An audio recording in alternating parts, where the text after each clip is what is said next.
Hola a todos, bienvenidos nuevamente a una nueva emisión de Especiales de Crítica Dialéctica. Hoy ya tenemos también otro conocido para todos nosotros y todos ustedes, Juan Carlos Gómez Leyton, de nuestra hermana República de Chile. Él es, recuerdo, el director del Centro de Investigaciones de Procesos Políticos Sociales y América Latina, y hoy va a hacer honor a su nacionalidad y nos va a hablar justamente de la situación política de Chile. Han tenido los chilenos elecciones hace pocas semanas, y él va a hacer una caracterización y un análisis del proceso eleccionario, pero, y esto es lo importante, digamos, teniendo en cuenta el proceso histórico reciente de la República de Chile, el devenir político, el devenir social y la caracterización de esta sociedad. Todos sabemos los resultados, incluso yo lo hemos analizado aquí en uno de los shorts, de los videos breves, y sabemos que la llamada izquierda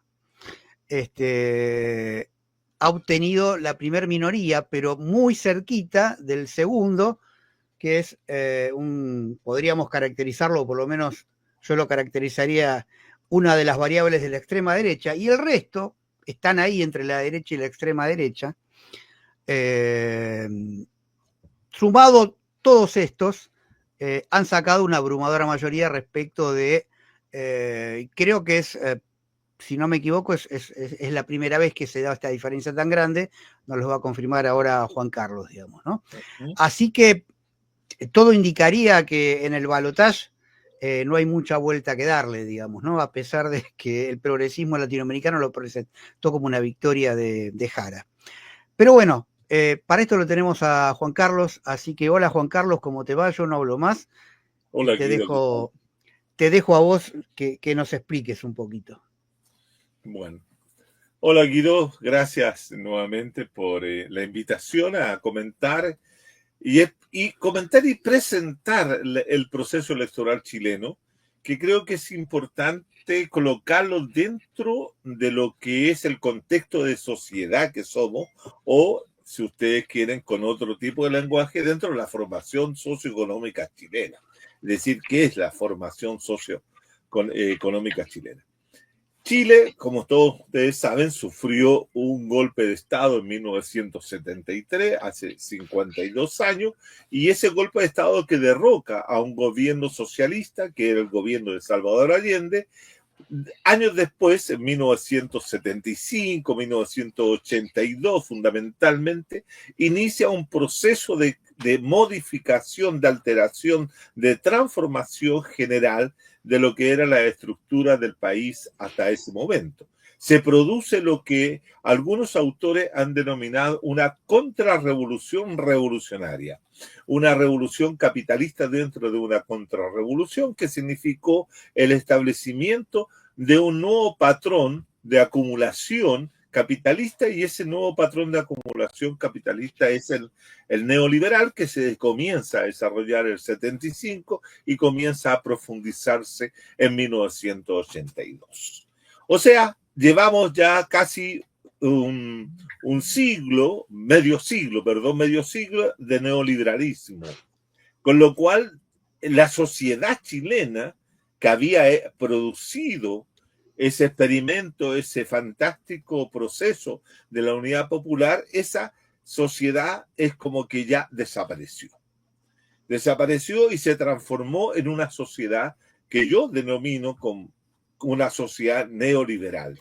Y yo he agregado muchas veces, con muchas discusiones y bastante enojo de mucha gente que lo escucha, una sociedad neoliberal triunfante. Y una sociedad neoliberal triunfante que se vuelve un modelo paradigmático para muchas de las sociedades latinoamericanas que querían seguir el camino que había realizado Chile entre 1982 en adelante.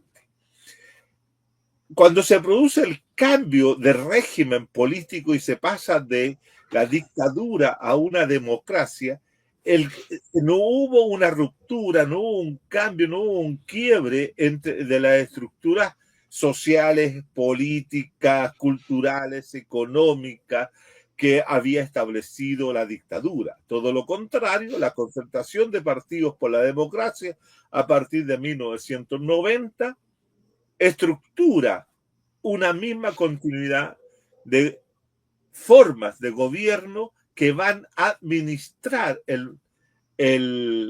la sociedad neoliberal. Incluso se dice que la concertación de partidos por la democracia va a gobernar más que a la sociedad, va a gobernar el mercado. Porque esta es una sociedad de mercado. Es una sociedad de mercado que se va a extender en todos los ámbitos. Pensemos que las privatizaciones que había realizado el gobierno dictatorial continúan posteriormente con los distintos gobiernos, especialmente con Eduardo Frei Ruiz-Tagle, con Ricardo Lagos, con Michelle Bachelet, etcétera. Es decir, todos los gobiernos de la concertación lo que hacen es profundizar, expandir y ampliar y consolidar el neoliberalismo en Chile. Por lo tanto, la sociedad chilena se constituye en una sociedad neoliberal, donde hay una democracia neoliberal, donde hay procesos electorales que se juegan dentro del ámbito neoliberal. Pero lo más importante que quiero llamar la atención acá es que se constituye un nuevo sujeto social.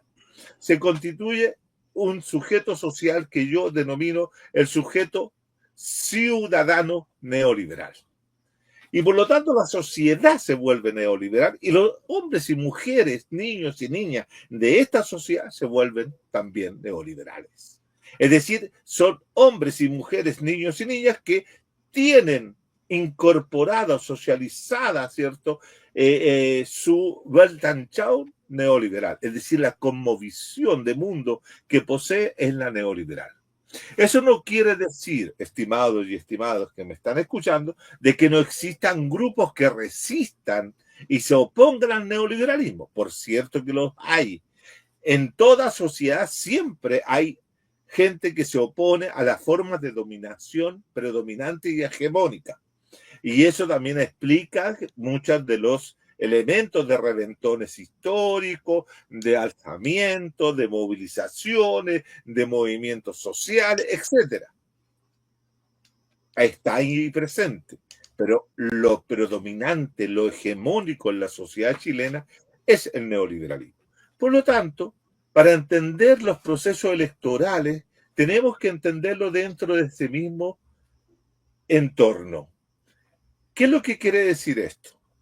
Por ejemplo, en todos los procesos electorales que se desarrollaron durante los primeros 20 años de la postdictadura, es decir, entre 1990 y 2010, la competencia estuvo en un sistema binominal, era un sistema electoral binominal, que escondía un multipartidismo. Es decir, había varios partidos que competían, pero que se aliaban y se organizaban en dos grandes conglomerados. Eso era binominal. ¿Por qué? Porque habían 60 distritos que elegían 2 diputados cada uno y por lo tanto siempre era uno contra otro. El sistema binominal era, por un lado, la concertación de partidos por la democracia, que es donde estaban los partidos que habían estado en la lucha contra la dictadura, el Partido Demócrata Cristiano, el Partido Socialista, un partido instrumental que fue creado durante el año 1989-90, que era el Partido por la Democracia, y un partido chiquitito que era el Partido Radical. Esos 4 conformaban, ¿cierto?, gruesamente la concertación de partidos por la democracia que van a gobernar durante 4 gobiernos, desde 1990 al 2010. Y la derecha, que estaba compuesta fundamentalmente por 2 partidos, Renovación Nacional y la Unión de Demócratas Independientes. Esos eran los 2 partidos de la derecha. Ahora, estos 2 conglomerados asumieron desde 1990 en adelante, y especialmente desde 1994, cuando es elegido como presidente de la República el hijo del expresidente Eduardo Frei Ruiz-Tagle, ¿ah?, que va a gobernar durante 6 años, y ellos, ¿qué es lo que hacen? ¿Qué hace esa concertación con Frei Ruiz-Tagle a la cabeza? Deciden adoptar, seguir profundizando el modelo económico y social, político y cultural neoliberal. Es decir, la concertación durante 4 años se asume y se hace neoliberal y comienza a desarrollar políticas neoliberales a ultranza, llevando a cabo las privatizaciones últimas que quedaban, etcétera, etcétera, y se hace neoliberal. Después viene Ricardo Lagos, que es un socialista que también hace exactamente lo mismo. Se hace neoliberal y plantea lo que ellos denominan crecimiento con equidad, y comienzan a seguir profundizando el neoliberalismo. Posteriormente viene Michelle Bachelet, que constituye la primera mujer también socialista, pero que va a gobernar igualmente con política y con visión. Esto es lo que quiero llamar la cosmovisión que van a desarrollar los gobiernos de la concertación neoliberal. Y después, por una serie de situaciones internas en la concertación, llega al gobierno Sebastián Piñera, que en el primer gobierno. Después llega nuevamente Michelle Bachelet, pero no cambia. Es lo que quiero llamar la atención. No cambia la forma de pensar el país. Al país lo siguen pensando como un país neoliberal. Ese es el punto. En las elecciones del año 21, que elige al actual gobierno, se presenta lo que se denomina una nueva izquierda. La izquierda de los jóvenes rebeldes del 2011, que es el Frente Amplio, que se denominan a sí mismos Somos la Nueva Izquierda, y se plantean crítico a la gestión que había hecho la concertación, obviamente crítico en algunos aspectos a la derecha, pero profundamente también crítico de lo que era la izquierda revolucionaria o la otra izquierda, la izquierda socialista, la izquierda que se plantea la transformación. Y por lo tanto esa izquierda, al entrar al gobierno, para poder ganar la segunda vuelta contra José Antonio Kast en el año 21, tiene que hacer una alianza con la antigua concertación, Partido Demócrata Cristiano, Partido por la Democracia, Partido Socialista Radical y otros, y hacen este gobierno, el gobierno de Gabriel Boric, que es un gobierno profundamente neoliberal, que no hace ninguna de las transformaciones que se habían planteado, por ejemplo, durante la revuelta o el estallido de octubre del 19. Ni tampoco se plantea algunos de los cambios que podían haber sido realizados por el Congreso, que se habían planteado en el primer proceso constitucional. Y aquí viene un dato. Este gobierno tiene que administrar un proceso constitucional en la cual tampoco este gobierno de Boric creía profundamente. Y pierde ese proceso, y el 62% de los chilenos le dice que no, y posteriormente, en otro proceso con otras características que era igualmente neoliberal, llega al 54% el en contra, y por lo tanto nos quedamos, la paradoja central del caso chileno, que nos quedamos a la vuelta de 4 años de la revuelta, nos quedamos con la misma constitución política que Pinochet había hecho aprobar en 1980 a sangre y fuego. O sea, la constitución política que institucionaliza, normaliza, que entrega las normas jurídicas para la administración del capital neoliberal, es la constitución que sigue rigiendo en Chile desde 1980 en adelante. O sea, la constitución del 80 tiene cerca de 40 y tantos años. Para que veamos la larga duración de lo que es el predominio hegemónico del neoliberalismo. Por lo tanto, ¿qué es lo que yo trato de explicar en este proceso electoral que estamos asistiendo en este periodo de la segunda vuelta. Primero decir que de los 8 candidatos que se presentaron el día domingo pasado, antepasado, ¿cierto? Si no me equivoco, el 16 de noviembre, los 8 candidatos 6 candidatos eran neoliberales.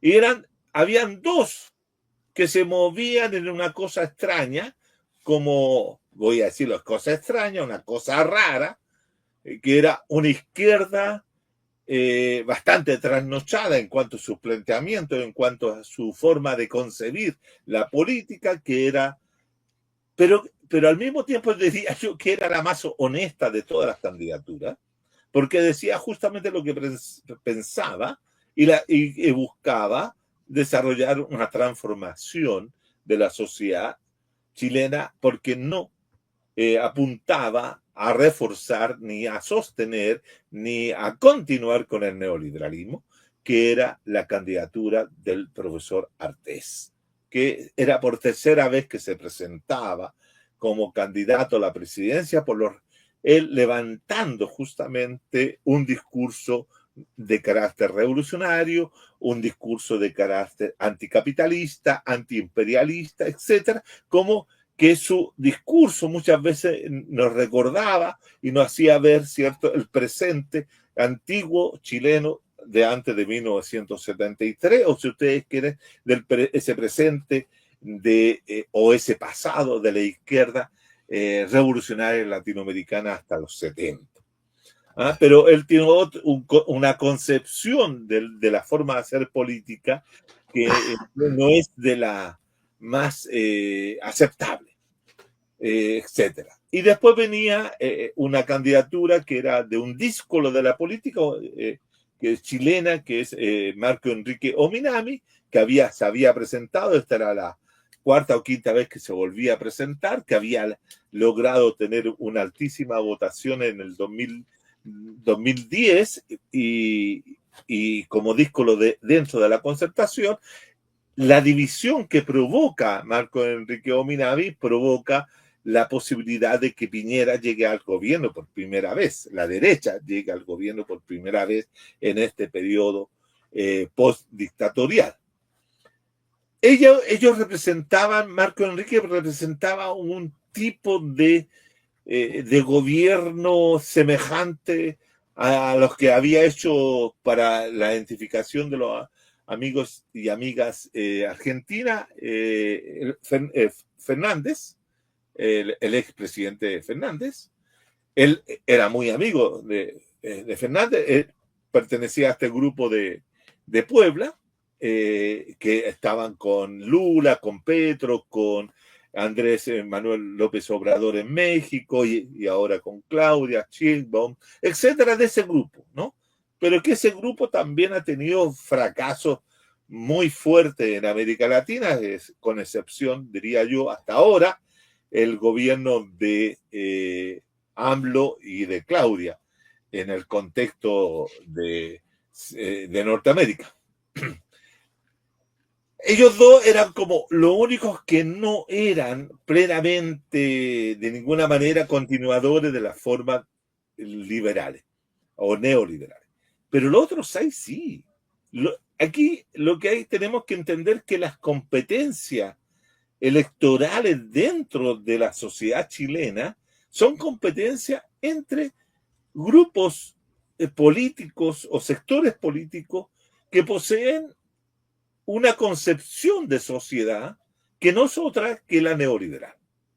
Podrán tener algunos matices de diferencia y por eso compiten. Ahí está la gracia. Si fueran todos iguales no habría competencia, pero en este caso sí.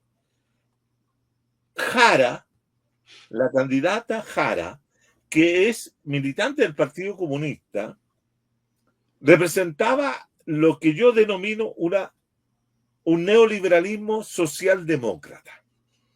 La socialdemocracia neoliberal. Ese es el punto.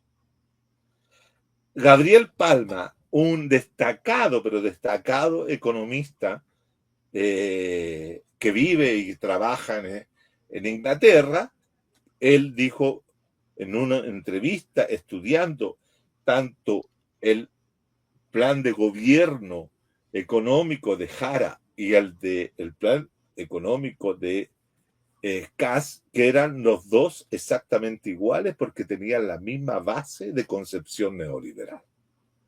Es decir, entre ellos no habían muchas diferencias, salvo matices en algunos aspectos que son menores, pero que en el conjunto, en el grueso, en la estructura, eran neoliberales.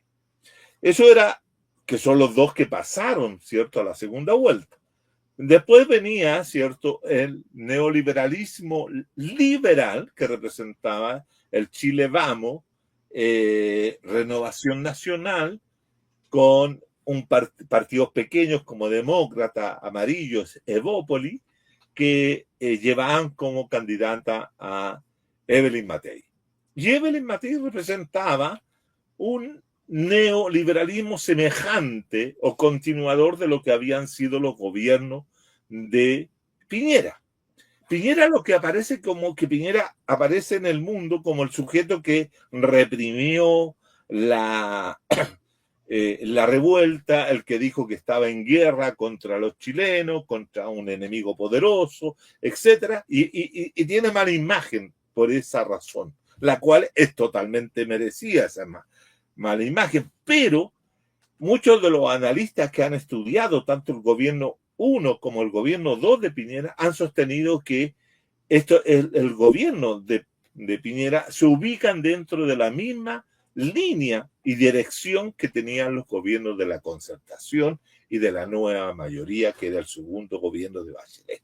Es decir, Piñera no hizo otra cosa que reafirmar lo que ya había hecho la Concertación, que era sostener y ampliar y administrar el neoliberalismo, como haciendo también correcciones a aquellas fallas que se presentaban en el proceso neoliberal, porque con el paso del tiempo se van generando nuevas contradicciones, etc. ¿no? Pero Piñera no era un derechista así acérrimo, sino que era un hombre que se ubicaba dentro de la misma dirección.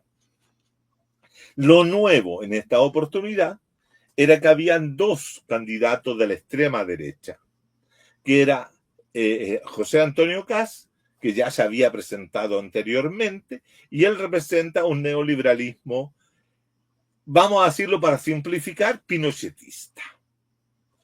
El pinochetismo, después que fue derrotado a comienzos de los años 90, quedó durmiendo, quedó en estado de latencia durante mucho tiempo. Y no tenía como representante que lo despertaran a ese pinochetismo y se manifestara. Pero ese pinochetismo estaba en la sociedad chilena, ¿no? Y muchos de esos pinochetistas no votaban en los procesos electorales que se daban durante el primer tiempo de la democracia neoliberal, porque fundamentalmente no encontraban quién pudiera representarlos o podían ser aquellos que lo podían seguir, ¿no? Y por lo tanto no votaban. Y crearon todo un bolsón de lo que yo denominé en mis libros, ¿cierto?, los ciudadanos no políticos, que se restaban de la política, no estaban inscritos, no votaban, etc.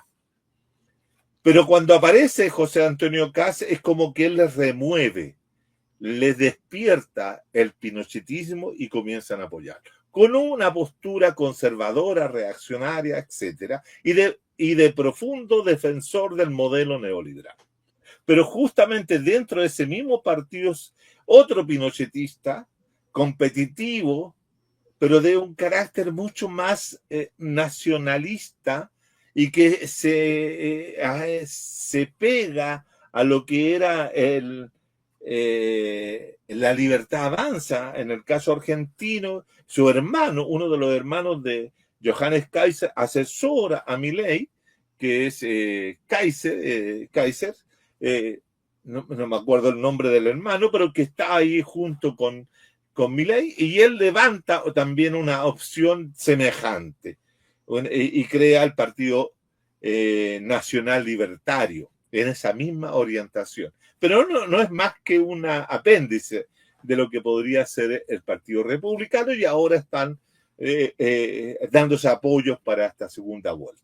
Entonces, y hay un quinto que aparece, pero que no tampoco aparece de la nada, sino que ya venía de la anterior elección, que es Franco Parisi.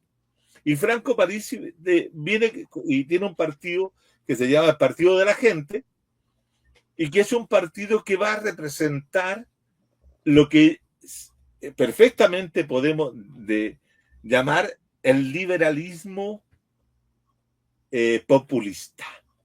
Tan así que una de sus diputadas electas del Partido de la Gente, Pamela Giles, ayer en una entrevista, yo me reía mucho porque esto es muy interesante, ella reivindicaba la figura o el pensamiento en los planteos del principal teórico del populismo radical y del populismo en general, que es Ernesto Laclau, que todos ustedes, los argentinos y las personas conocen perfectamente.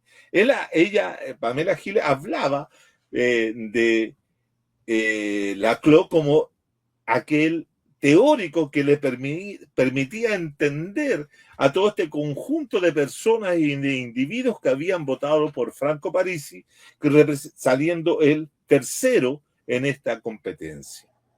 Y por lo tanto, el liberalismo o neoliberalismo populista está representado por Franco Parisi y el Partido de la Gente, que entre otras cosas obtuvo cerca de 14 diputados. Con lo cual se va a transformar en el partido bisagra, el que permitiría darle, ya sea a la centroizquierda, socialdemócrata neoliberal, como a la derecha, ya sea laica o liberal o extrema, los votos suficientes para hacer aprobar en el Congreso si llegara a ganar Kast para apoyarlo, o si llegara a ganar Jara para oponerse. Es decir, es una situación que se viene muy compleja. ¿Qué es lo que he dicho? Lo que he dicho en resumen es que aquí estamos en presencia de competencia entre neoliberalismos, formas neoliberales, de gobiernos neoliberales que prometen gobernar, administrar la sociedad neoliberal de una forma X o Z, pero no se busca de ninguna manera la transformación.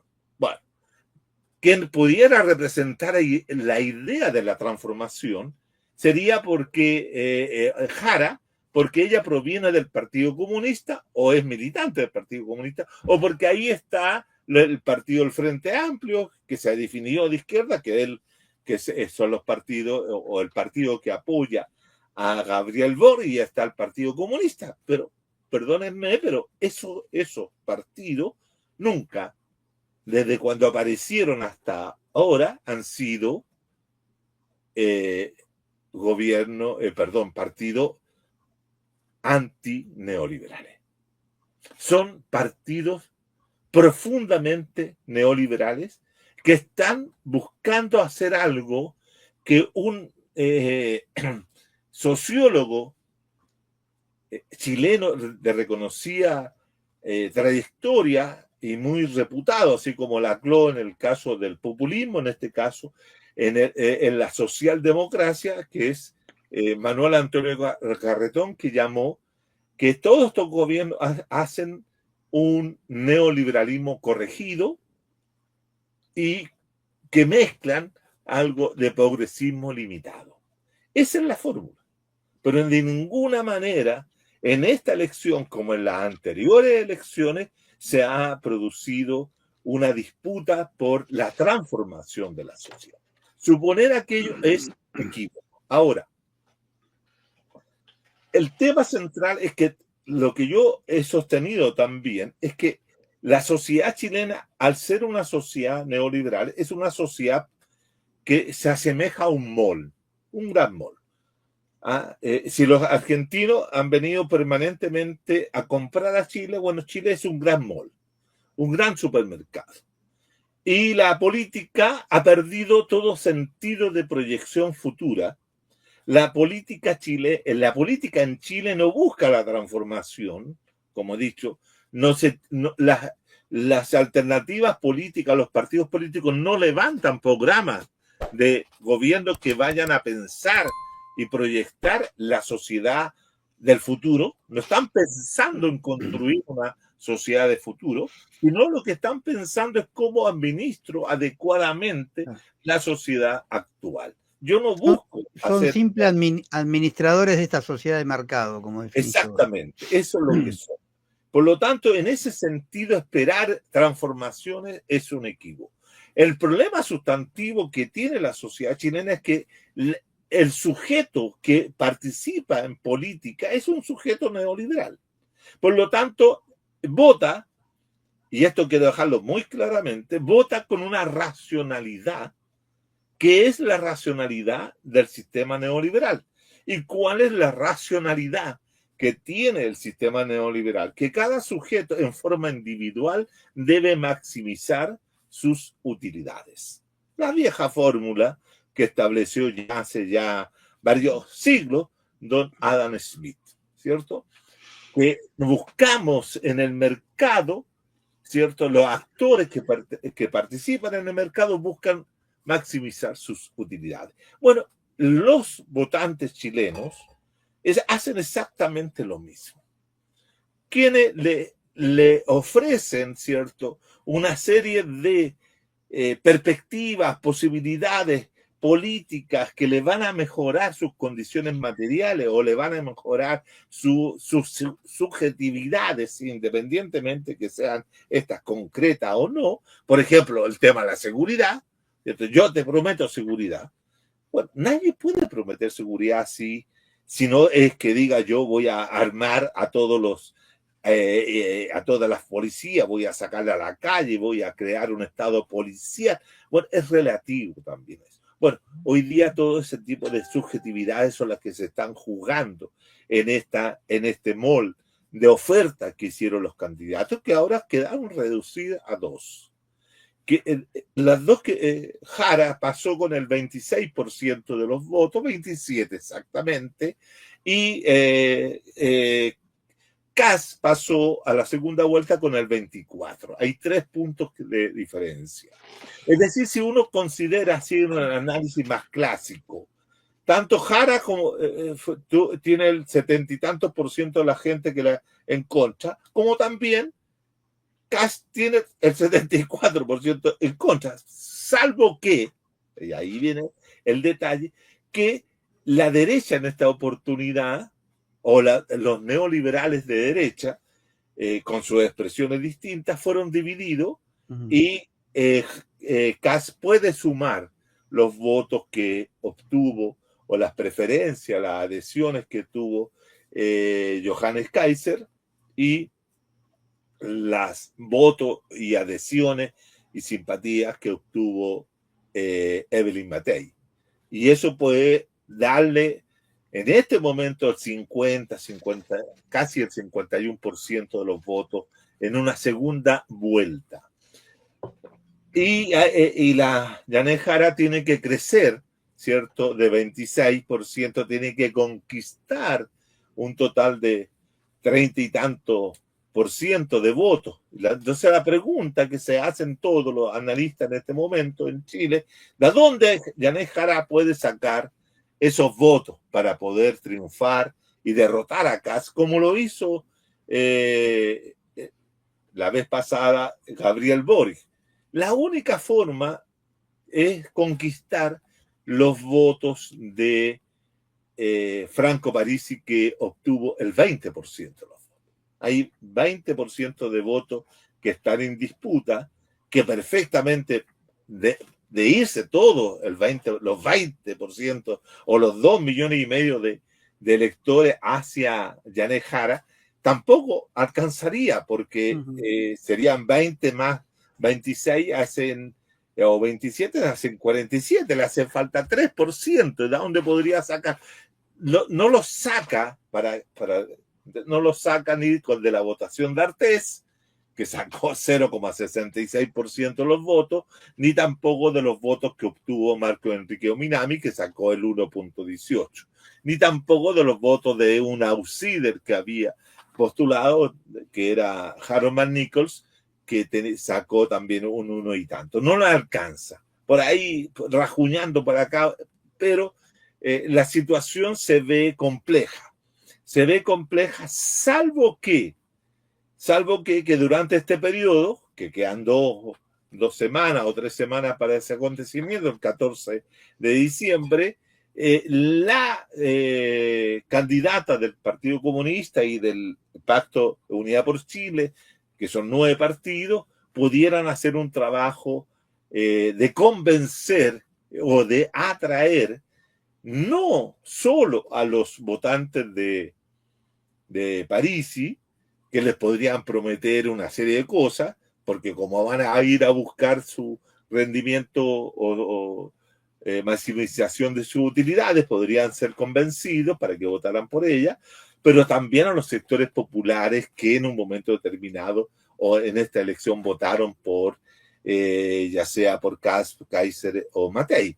Ahí hay un dato. Pero fíjate que se dio otro elemento que es muy loco porque es extraordinariamente trastornador, por decirlo de alguna forma. El Partido Comunista siempre ha tenido obsesiones en la política chilena. Siempre, toda la vida. Una de las obsesiones que ha tenido el Partido Comunista en Chile ha sido tener una alianza política con el centro. En un momento determinado, ese centro lo representó el Partido Radical. Y en su momento hicieron la política del Frente Popular y el Partido Radical hizo alianza con el Partido Comunista más el Partido Socialista. Sin embargo, a partir de los años 50, el Partido Socialista levantó, ¿cierto?, la política del Frente de Trabajadores, donde el núcleo central de esa tesis era no hacer pacto ni alianzas con partidos burgueses, y en este caso el Partido Radical era considerado un partido burgués. Cuando aparece la democracia cristiana, el Partido Comunista en los 60, incluso en los 70, plantea la necesidad de volver a hacer un pacto con la democracia cristiana para producir un gran proyecto transformador de la sociedad chilena, modernizador de la sociedad chilena en la década de los 60, para llevar a cabo la reforma agraria y otras cosas más. Como la democracia cristiana tenía tiene hasta el día de hoy un profundo sentido anticomunista, nunca fue posible. Después, durante la dictadura, la democracia cristiana, que había sido un partido promotor del golpe de Estado contra Salvador Allende, y después se pasa a la oposición durante la dictadura, el Partido Comunista quería formar con los demócratas cristianos un gran frente antifascista. Los demócratas cristianos le dijeron que no, siempre dijeron que no. Posteriormente, en los años 90, cuando se forma la Concertación, al partido que dejan fuera al Partido Comunista. Y el Partido Comunista estuvo 24 años fuera del sistema democrático postautoritario, donde eran perdedores habituales, permanentemente competían y siempre perdían, porque estaba creado, diseñado el sistema para que perdiera partidos de izquierda y entre ellos el Partido Comunista. Solamente vino a incorporarse el Partido Comunista a un gobierno democrático con el segundo gobierno de Michelle Bachelet en el 2014. ¿Por qué? Porque ya se estaba produciendo, por decir así, la decadencia de la Concertación. Ahora, cuando gana Jara la primaria entre partidos del mismo sector, lo que le interesa al Partido Comunista de inmediatamente fue conquistar los votos supuestamente los votos de la democracia cristiana, hacer una alianza con la democracia cristiana. La democracia cristiana en la última elección había sacado apenas el 3% de los votos. Era un partido en decadencia. Era un partido que estaba feneciendo, estaba siguiendo el mismo camino que el Partido Radical. Sin embargo, fue tanto la intencionalidad del Partido Comunista de presentar a la democracia cristiana como que si no tenían los votos, no tenían el apoyo de la democracia cristiana, Jara iba a perder. Iba a perder irremediablemente en la primera vuelta, que consiguieron los votos. Consiguieron la alianza, pero no los votos. El Partido Demócrata Cristiano creció en esta oportunidad. Y el pacto, para demostrar esto, digo, el pacto, Unidad por Chile saca 30% de los votos y la candidata de ese pacto saca 27%. O sea, hay 3 puntos y tanto de diferencia. Y cuando uno los busca, ¿dónde los encuentra? Los encuentra en la democracia cristiana.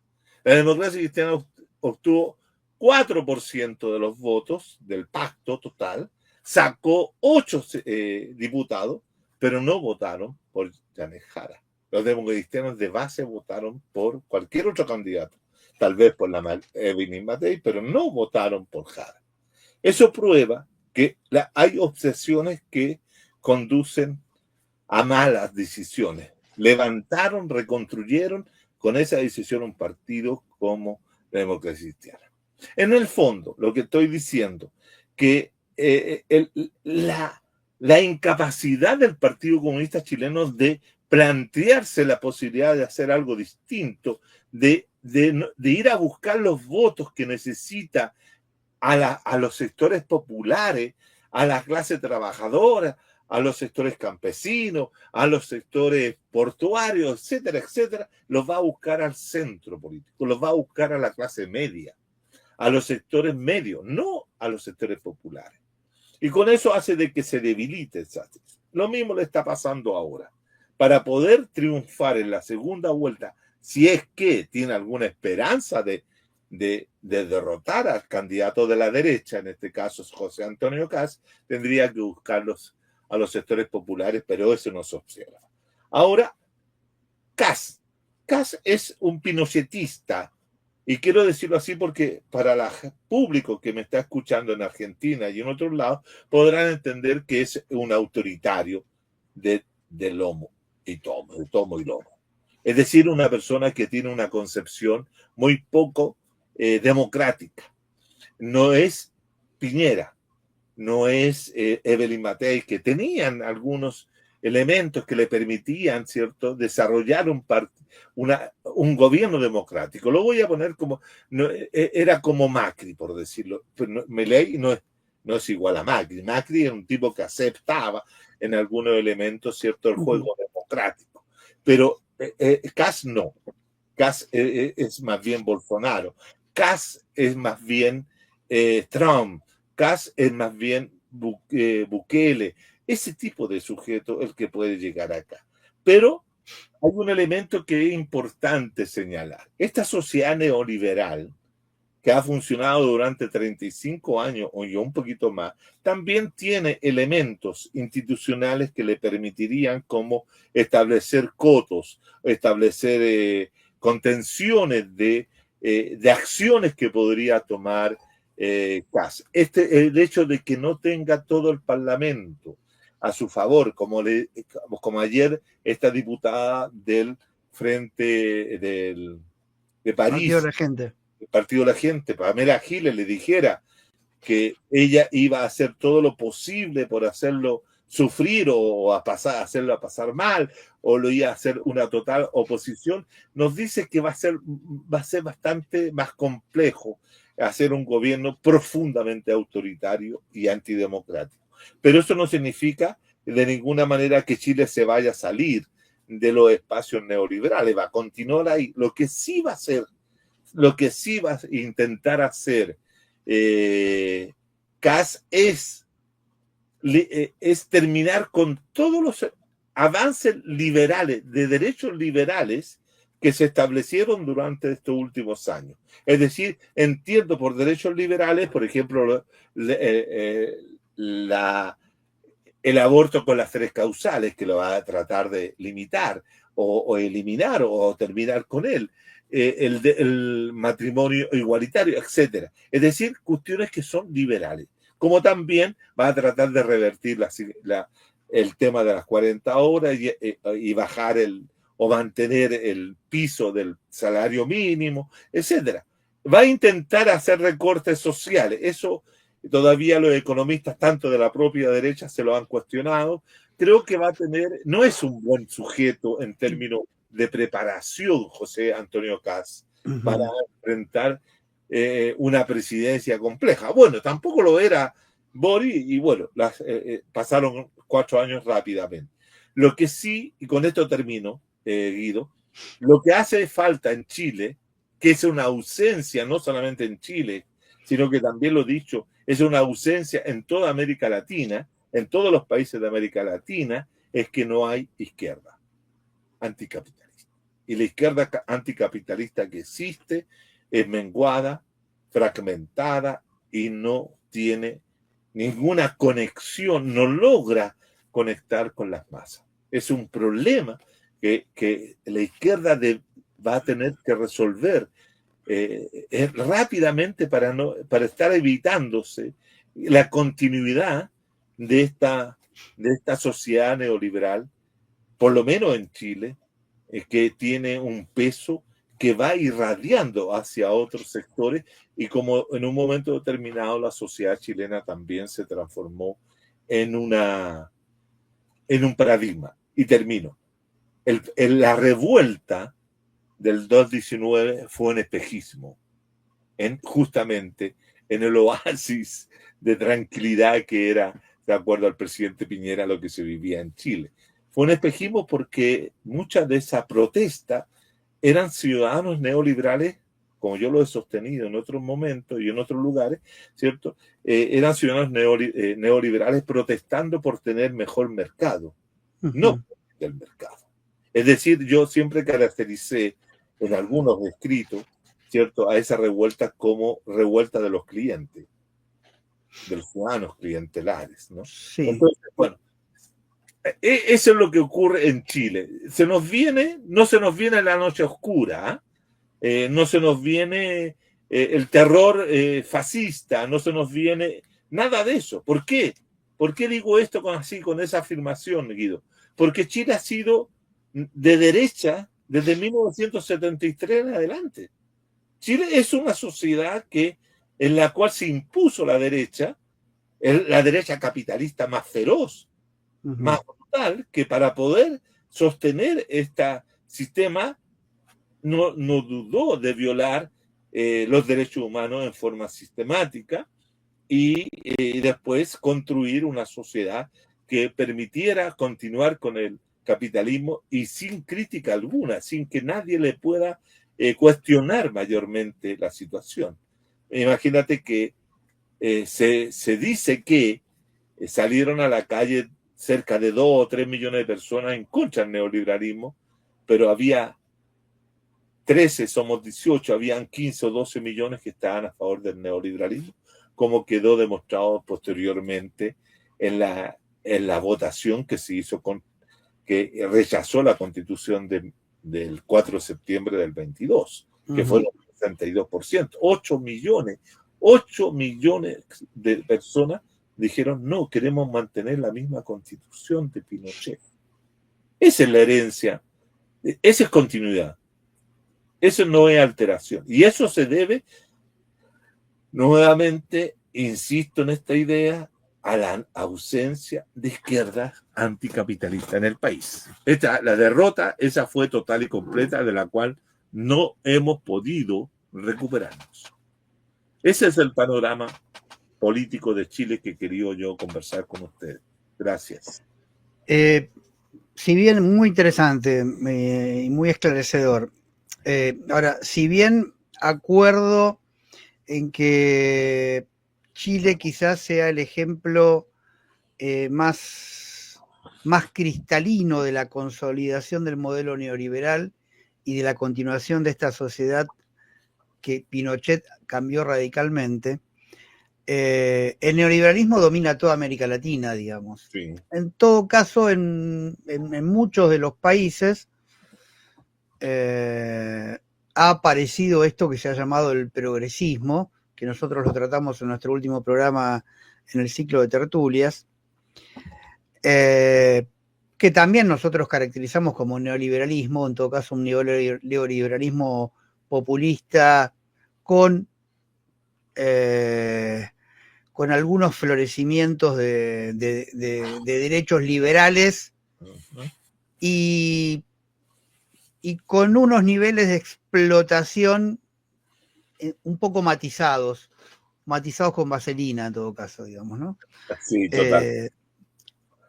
En todo caso, sin cambiar las reglas de juego, tratando de imponer algunas regulaciones que revitalicen un poco el mercado interno, digamos, a diferencia de los neoliberales más clásicos, ¿sí? Pero no muchas más diferencias.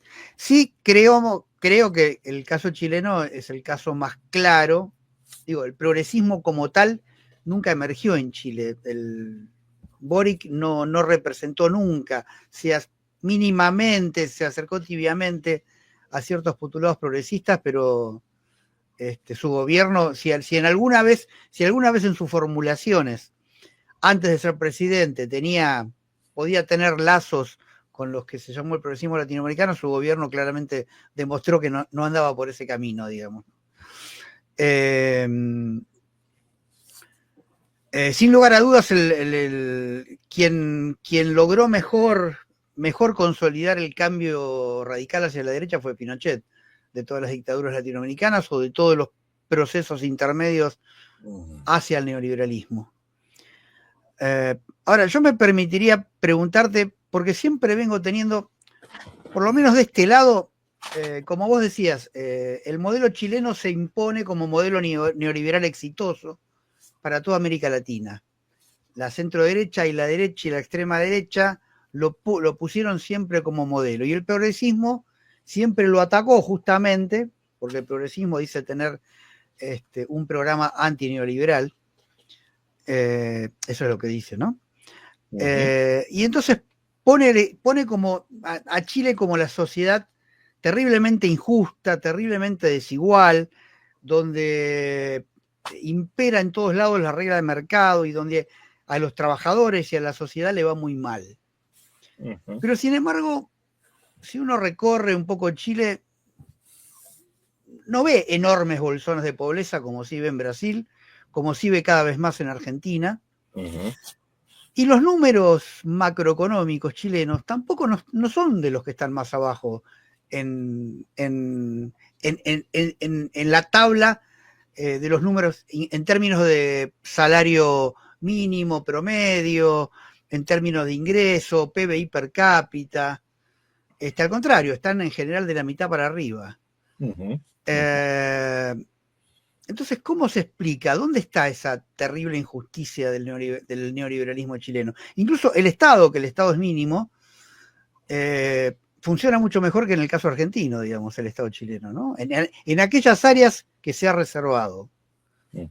Está claro que las fuerzas de seguridad, las fuerzas de represión son terriblemente efectivas ante cualquier clase de manifestación. Eso es muy evidente. Y es un distingo, creo yo. Pero después, digo, ¿tenés una explicación de estos valores macroeconómicos que no sitúan a Chile en los peores lugares de América Latina? Mira, hay varias cosas que habría que decir. Tú sabes que el neoliberalismo, en su desarrollo histórico, desde sus primeras formulaciones o sus primeras instalaciones, ya sea en Chile como posteriormente en Estados Unidos como en Inglaterra, tienen matices. No hay un solo neoliberalismo, ¿cierto? Está el neoliberalismo de Friedman, el neoliberalismo de los austriacos, y está el ordo neoliberalismo que es el de los alemanes. Entonces son distintos neoliberalismos que tienen distintas formas de plantearse el problema de, por ejemplo, el problema de la pobreza, o el problema de la desigualdad, o el problema del papel y el rol que cumple el Estado en determinadas áreas, etc. No, entonces tienen distintos mecanismos para enfrentarlo. Chile, si uno hace un análisis mucho más detallado de lo que son sus políticas económicas o sus políticas o historia económica desarrollada en los últimos 35 años, va a ver cómo se va pasando de una forma neoliberal a otra. Y hay una que le va a dar mucho resultado a los gobiernos de la concertación, es la que va a buscar desarrollar neoliberalismo, pero con reducción de la pobreza.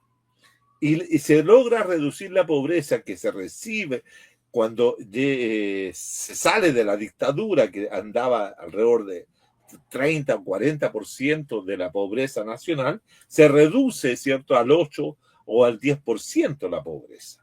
Sin embargo, esa reducción de pobreza que se logra en los gobiernos de Lagos, incluso de Bachelet, etcétera, se logra en 10 años, en 15 años, bajar la tasa de la pobreza, pero no se baja ni se modifica la cuestión de la desigualdad.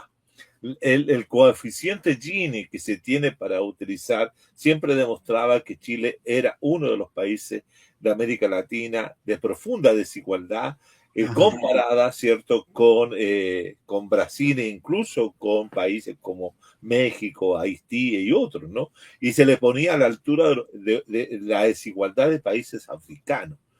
Eso hablaba de que algo funcionaba mal en la forma de la distribución de la riqueza, de la distribución de la riqueza.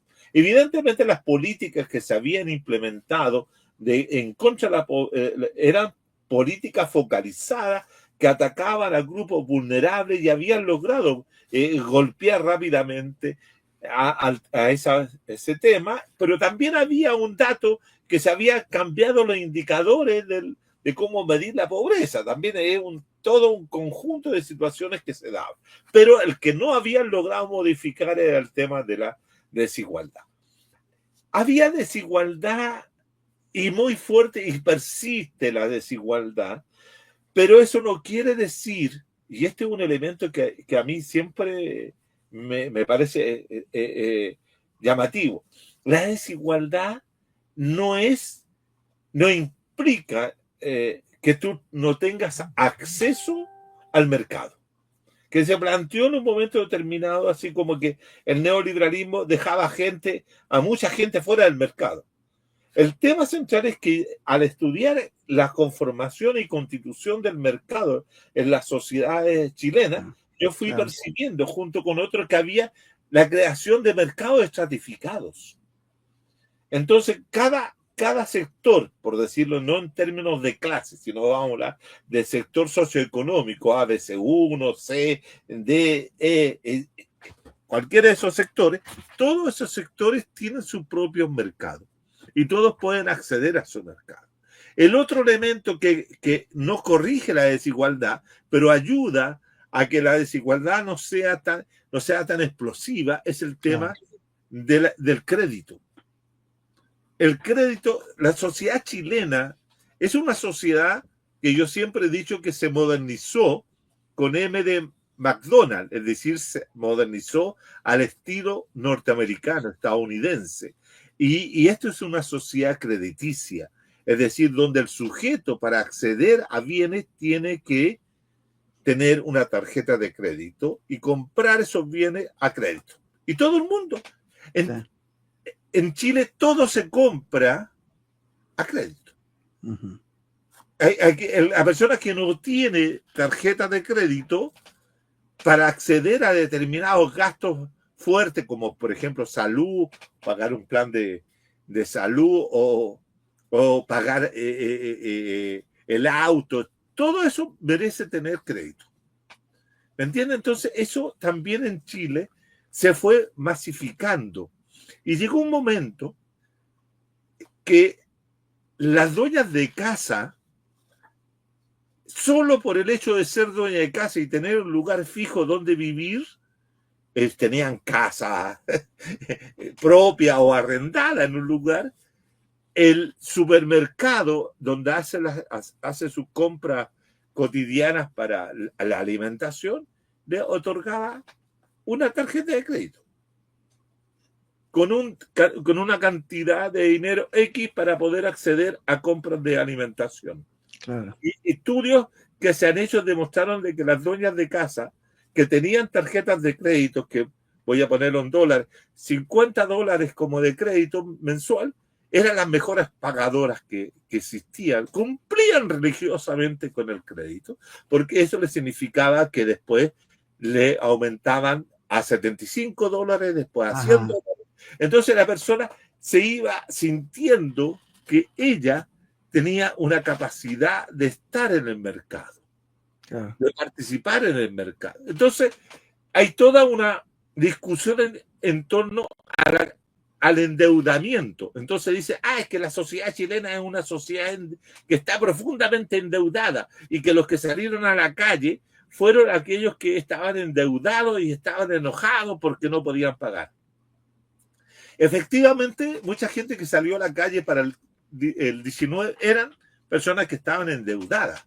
Pero ¿saben lo que estaban pidiendo?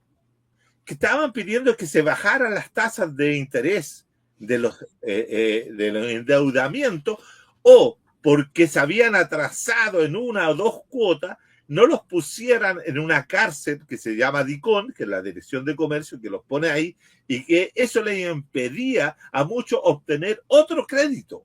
Claro. Entonces, es lo que buscaba el joven que había salido y que estaba trabajando, pero que no podía comprarse un auto a crédito porque tenía una deuda con la universidad a la cual había estudiado bajo también el sistema acredital, quería que le bajaran el interés para poder acceder a otro crédito. Entonces, te das cuenta, es una sociedad que vive del crédito. Yo siempre digo lo mismo a mis estudiantes, que tú naces pagando y mueres pagando, porque la tumba también la pagas a crédito. Claro. Nacer y morir es una misma situación comercial, si tú quieres. Entonces, en una sociedad de esta naturaleza, si bien es cierto, existe la desigualdad y hay molestia, porque unos pueden, no sé, hacer determinadas cosas que el otro sueña. Por ejemplo, se descubrió, hace unos meses atrás, se descubrió que había muchos chilenos y chilenas que pedían licencias médicas, licencias laborales para ausentarse.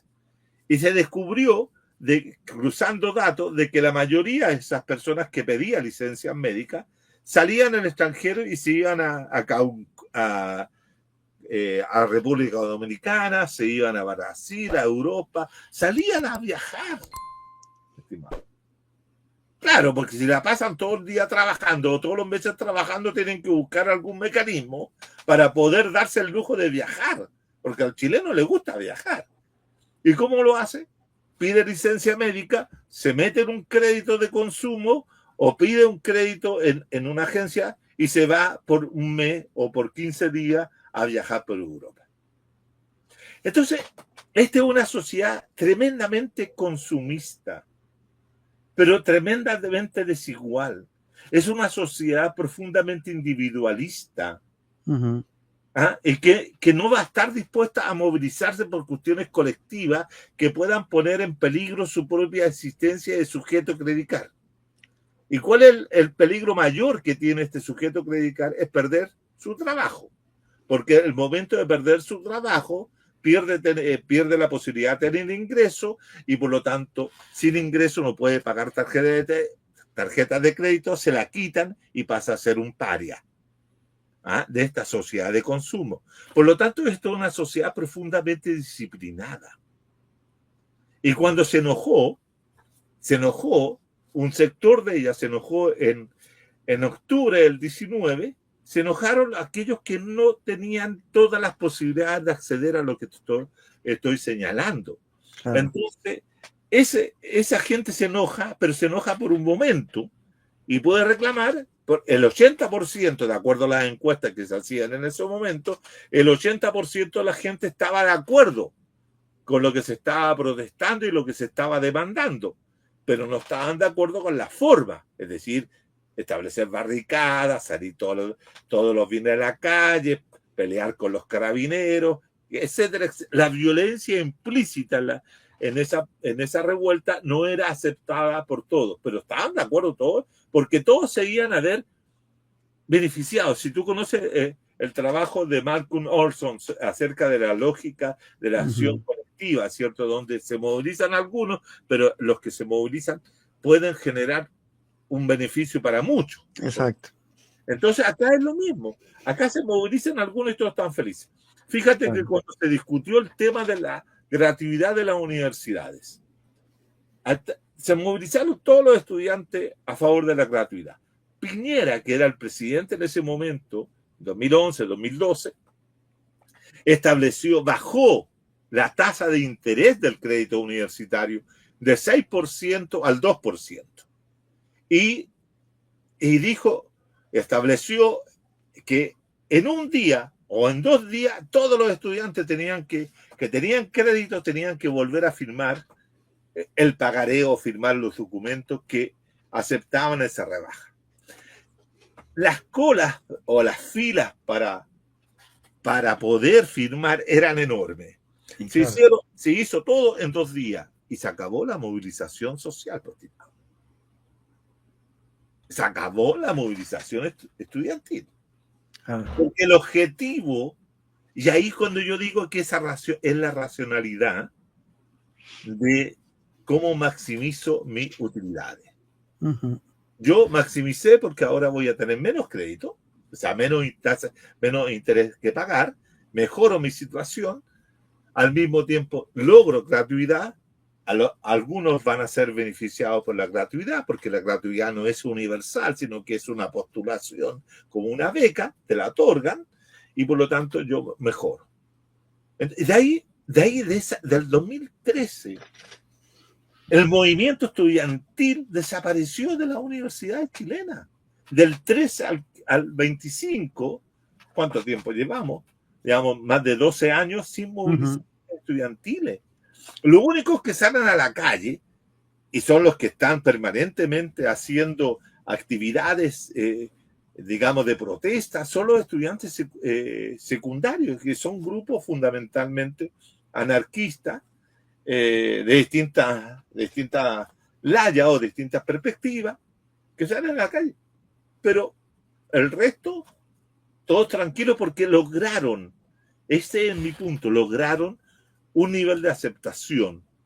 Por lo tanto, aceptan su desigualdad, pero si yo me arreglo, no hay problema.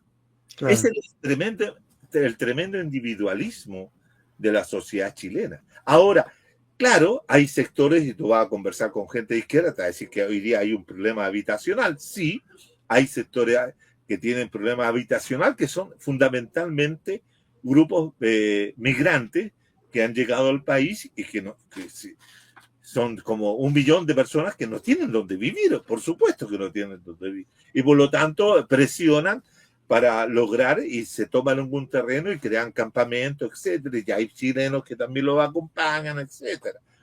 Pero en las políticas habitacionales que había desarrollado los gobiernos de la concertación a lo largo del tiempo, habían logrado crear un mercado de la vivienda para sectores populares, que también se accedía a través de un subsidio habitacional que permitía a sectores populares acceder a una vivienda en sectores bastante de baja calidad, poco atendido, etcétera, porque todo se deja a la iniciativa del sujeto, del individuo. Si tú vas a vivir en este barrio, pero si usted quiere mocearlo, organice, haga, por ejemplo, las calles no tenían pavimento, organice un comité para la pavimentación donde es una cosa tripartita, donde los vecinos colocan cierta cantidad de dinero, el otro dinero lo pone el municipio y el tercer dinero lo coloca, o parte del dinero lo coloca el Estado y se pavimenta.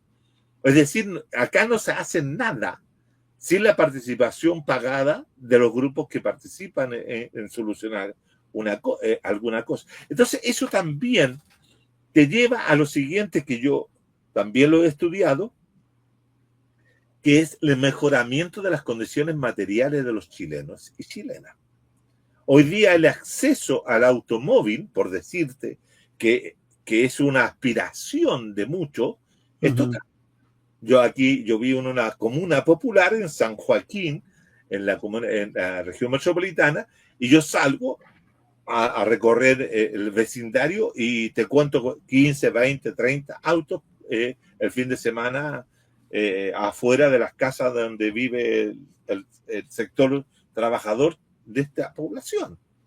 Entonces, acá el acceso al automóvil, el acceso a la casa propia, el acceso a la segunda casa ha sido pero amplísimo. Fíjate que hay un libro que se llama ¿Cómo han cambiado los chilenos?, que es de Eugenio Tironi, un gran digamos,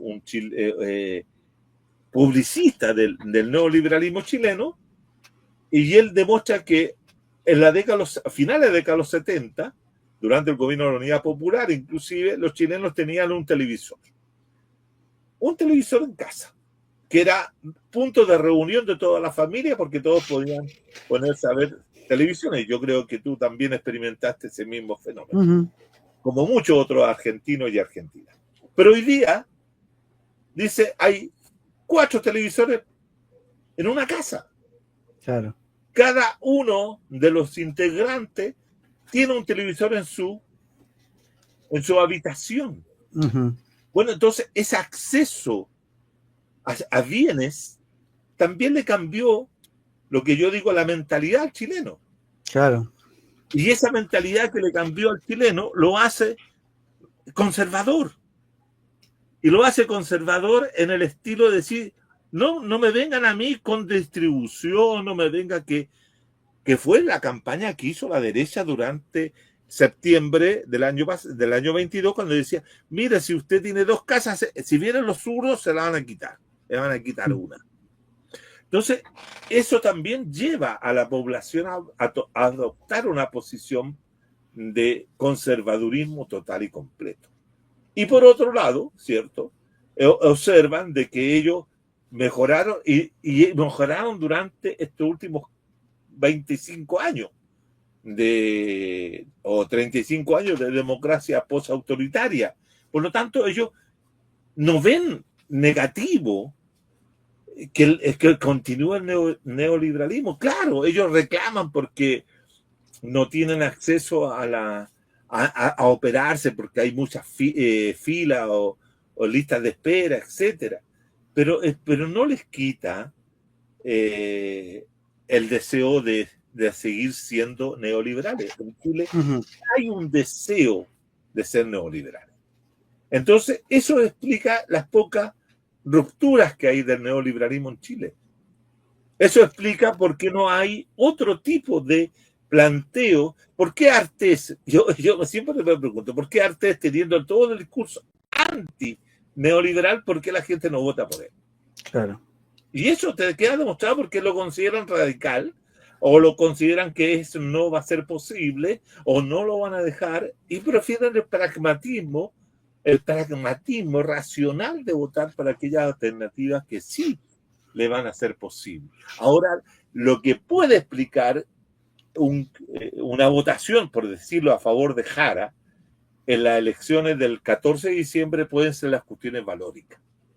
Fíjate que ese es un dato interesante, porque Kast, como quiere eliminar la causal el aborto de 3 causales, puede ser que muchas mujeres, es muy misógino Kast, puede ser que las mujeres nuevamente puedan inclinar la balanza a favor de Jara, porque la vez pasada las mujeres en el 21 votaron masivamente por Gabriel Boric contra Kast, y ahora no se podría justificar que las mujeres no volvieran a hacer lo mismo. Ajá. Porque el sujeto es el mismo. Los sujetos no cambian en 4 años, radicalmente, para decir, ahora yo me transformé en un liberador de mujeres. No, no lo es. Fíjate, voy a darte el último dato que hoy día se cometió, yo creo, uno de los errores más graves de la campaña de Kast, o no intencionado dentro de la campaña. Hoy día se celebra, ¿cierto?, el Día Internacional contra la Violencia a las Mujeres, ¿cierto?, por la muerte de las 3 hermanas en República Dominicana, por parte de Trujillo. Y todos los años, el 25 de noviembre, el Ministerio de la Mujer saca un spot en favor de las mujeres y en contra de la violencia. El Consejo Nacional de Televisión, que tiene un directorio, ¿cierto?, cuateado, digamos, partidariamente, todos los sectores de la derecha votaron que no se diera el spot que se tenía preparado, porque eso decía que ese spot, porque defendía a las mujeres, atacaba el femicidio y otras cosas más, se entendía que podía intervenir en la campaña electoral. Ajá. Y por primera vez en los últimos años, la derecha se opuso que a eso saliera. Eso fue un error porque se entendió que estaban protegiendo al candidato Kast, que tiene esos valores contrarios a eso. Entonces, es un error que le va a costar sus buenos votos, por decirlo de alguna forma, y al mismo tiempo, aunque hoy día en la tarde el Consejo Nacional de Televisión, ¿cierto?, reunió todos, revertieron la medida, pero el spot no salió el día 25, como todos los años había salido, incluso en gobierno de derecha de Piñera. ¿Ah? Entonces, eso demuestra que esta elección no solo se juega, no se juega, por decirlo de alguna forma, no se juega en términos de quién hace más o menos neoliberalismo, porque los dos gobiernos de Jara y de Kast van a ser neoliberalismo. ¿Dónde se está jugando? En cuestiones valóricas como la mantención del matrimonio igualitario, claro, la educación sexual en los colegios, que un candidato de derecha llegó a decir que era pornografía. Ese tipo de cosas se están jugando. Pero la sociedad neoliberal, después del 14 de diciembre, con Kast o con Jara, va a seguir siendo neoliberal. Ese es mi punto. Clarísimo. Yo sintetizaría que el neoliberalismo chileno es un neoliberalismo inteligente en sus propios términos y un neoliberalismo eficiente en sus propios objetivos, porque como vos marcaste y que yo veía, es una sociedad profundamente desigual, pero la clave está en esta reducción importante, incluso por los gobiernos de centro derecha, o sea, por el propio liberalismo, de la pobreza. Sí, totalmente. ¿Sí? Y obviamente que para que pueda ocurrir y generar un mercado de consumo, como vos decís, segmentados, pero para todos los sectores. Sí. Para que eso pueda existir, el nivel de inflación tiene que ser muy bajo, como es el de Chile, digamos. Sí, ¿sí? También. Fíjate tú. O sea, lo de la inflación yo lo remarco porque, bueno, nosotros nos caracterizamos por, independientemente de los gobiernos, no hay manera de domesticarla, ¿no? El tema central es la fuerza que todos los actores chilenos le dan a la independencia y autonomía del Banco Central. Acá es ley sagrada, no se toca. Claro. Uno de los principios fundamentales del neoliberalismo. Y eso es un pilar fundamental del neoliberalismo. Un pilar, claro. Entonces, la autonomía del Banco Central y el ciudadano consumista, digamos, ¿no? Sí. Y además y una desigualdad que no deja, que deja a una pequeña minoría fuera de todo, digamos, ¿no?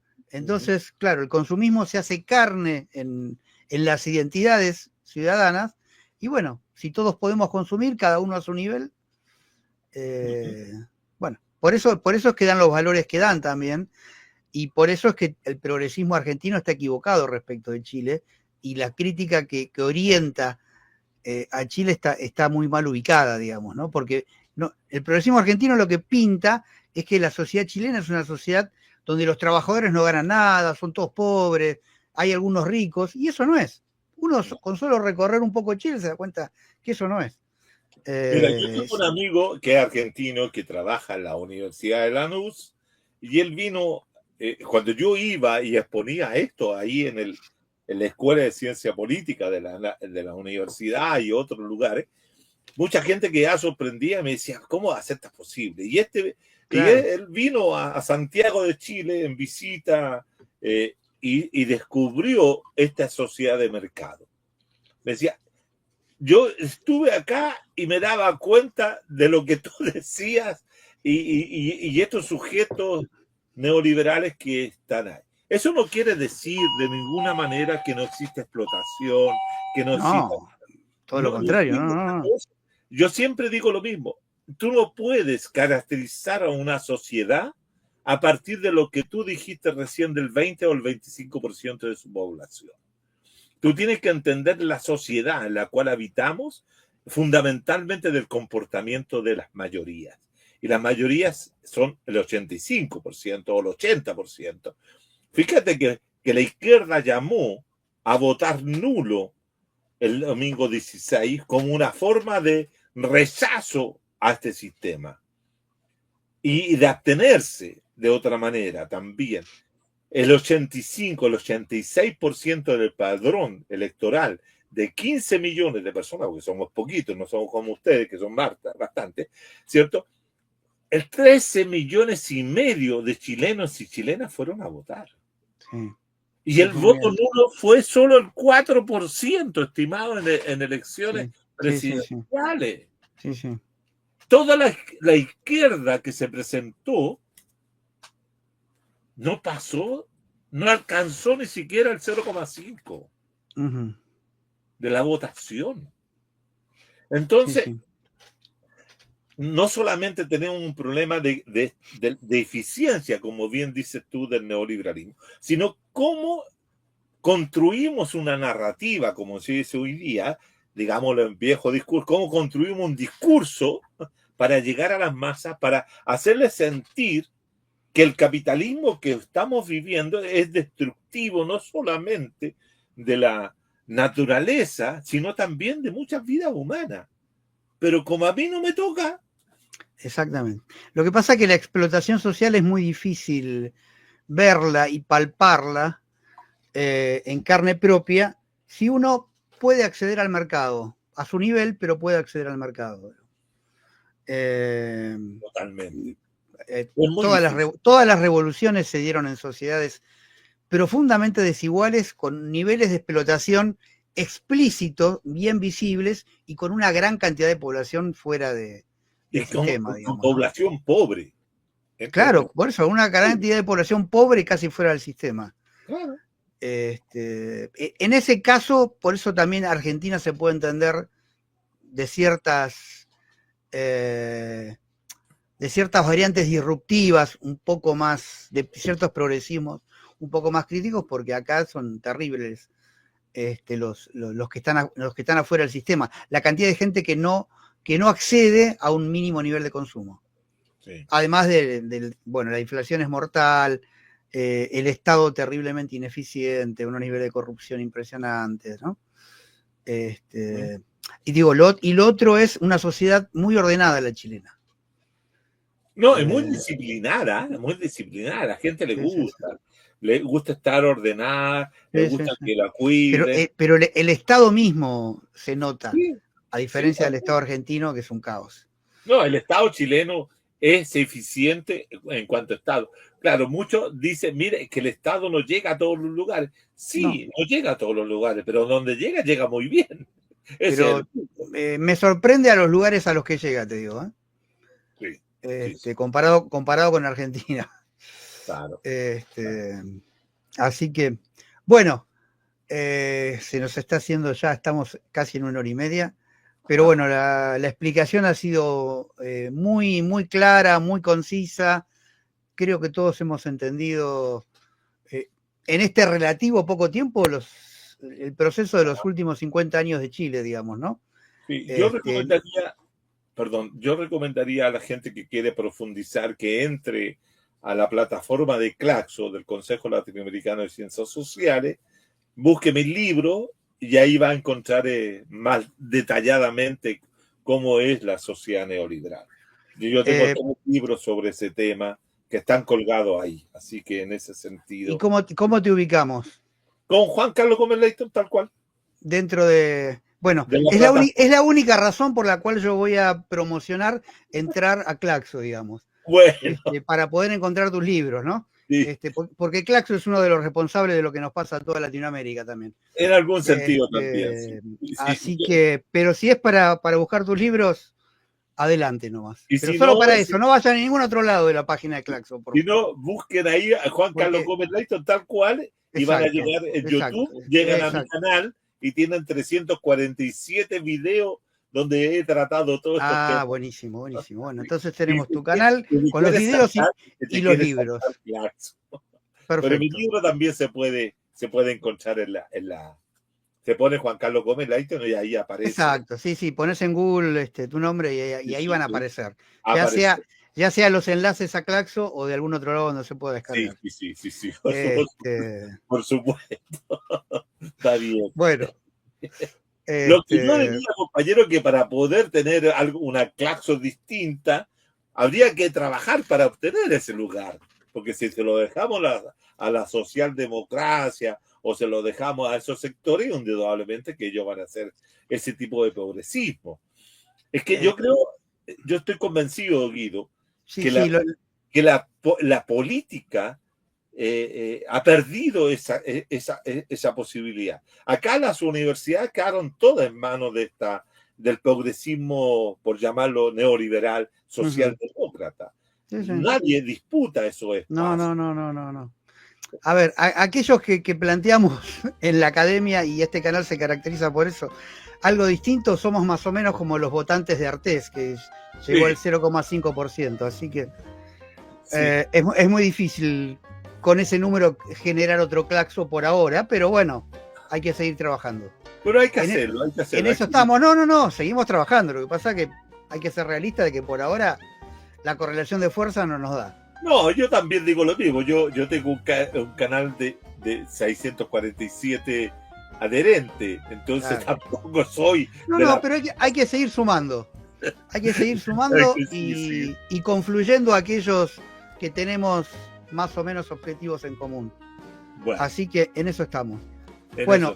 Infinitas gracias otra vez, Juan Carlos. Pronto te vamos a tener acá, seguramente, con alguno de los tantos temas en los cuales vos podés aportar. Bueno. Aprovecho también a darle las gracias a todos los que van a están mirando este nuevo video, y como siempre solicitarles se sumen, inviten a sus amigos a sumar suscripciones, a poner me gusta, comentarios, debatir, criticarnos, alabarnos, lo que a ustedes les parezca bien.